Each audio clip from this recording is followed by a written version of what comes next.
Coming up on Saturday at Fairgrounds, it's Road to the Derby Day. 14 races on the agenda.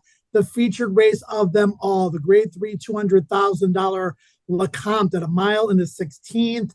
Joe Kristufek and Scott Shapiro and Scott. The points are up now, 20 points to the winner. They're going to continue to be more and more important as the preps move forward towards the Risen Star here, and then eventually the Louisiana Derby. The comp turned up good, and Instant Coffee, the morning line favorite, already has 12 points in the bank. Yeah, things heat up, like you said, Joe, in the Lecomte, and Instant Coffee gaining 10 points with that win in the Kentucky Jockey Club, picked up 2 points with that fourth place effort, which I think was better than look in the Breeders' Futurity to Loggins and Forte, coming off just a one-turn maiden win. So this is a horse that's done very little wrong, if anything, thus far, but I'm not sure I'm willing to swallow the short price in this field. Yeah, I mean, the Kentucky Jockey Club was a nice win, kind of a grinding win, and a horse that you think would benefit from the long stretch here at the Fairgrounds. I'm not saying he can't win, but I agree with you. I think we should go price shopping. I will say this, though, Scott, working in Instant Coffee's favor and expected honest to maybe even a fast pace. I would agree. Echo again from the inside. You would suspect it would be on the lead under Tyler Gaffalione, coming in to ride the day in search of a milestone victory at this point. Confidence game. Bromley stretching out to 2 turns, 2 fills. Probably won't be on the lead, but has some tactical speed. So there is a chance this thing could get a little chaotic. And if it does, Instant Coffee could grind him up just like he did last year in the Kentucky Jockey Club. Steve Asmussen has won this race 3 times, most recently in 2021 with Midnight Bourbon, Scott, who did go gate to wire in the Springboard Mile. Who would have thought it? Maybe one of the stronger preps we've seen this year. Brad Cox very high on Giant Mischief, who ran second. The horse that won that race, a Wild Atlantic Storm, a local horse, but is 4 for 6.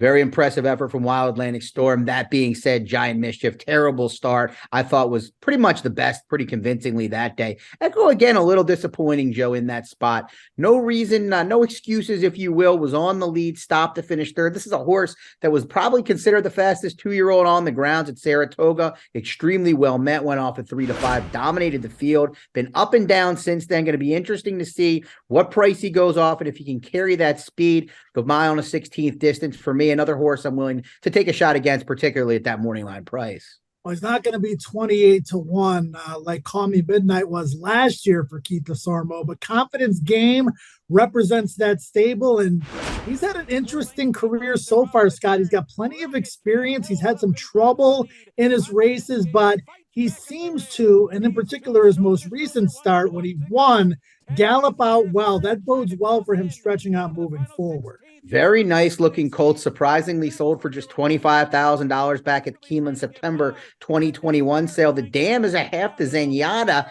Candy Ride, the sire. I mean, this is a very well-bred colt. Once again, Keith DeSormo, we did it with Swipe, did it with Texas Red, to an extent Exaggerator, finding horses that are a lot cheaper than a lot of the horses we see in these types of races and making the most of them.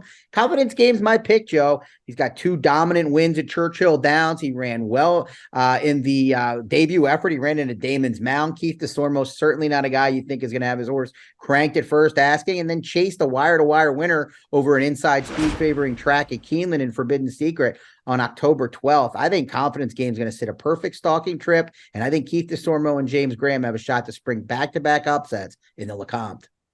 Another horse that probably is better than he looks on paper is Two Phils, although he looked pretty darn good in his most recent start at Churchill Downs in the slop, and with rain potentially, in front of us as far as Saturday's forecast goes, could bode well for this son of Hard Spun.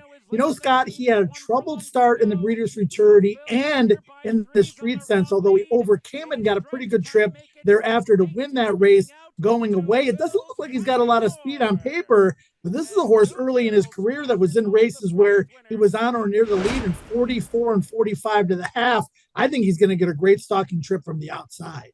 He looks like he's a serious colt as we see him for his 3-year-old debut for trainer Larry Ravelli. I know you talked to Larry, and he mentioned this being probably the most talented 3-year-old he's ever had. That troubled trip in a very live maiden special weight event to start his career, backed up with 2 wins outside of Kentucky. The Breeders' Futurity brutal voyage into that first turn, and you mentioned the Street Sense where he overcame trouble into the first turn and beat that field pretty handily.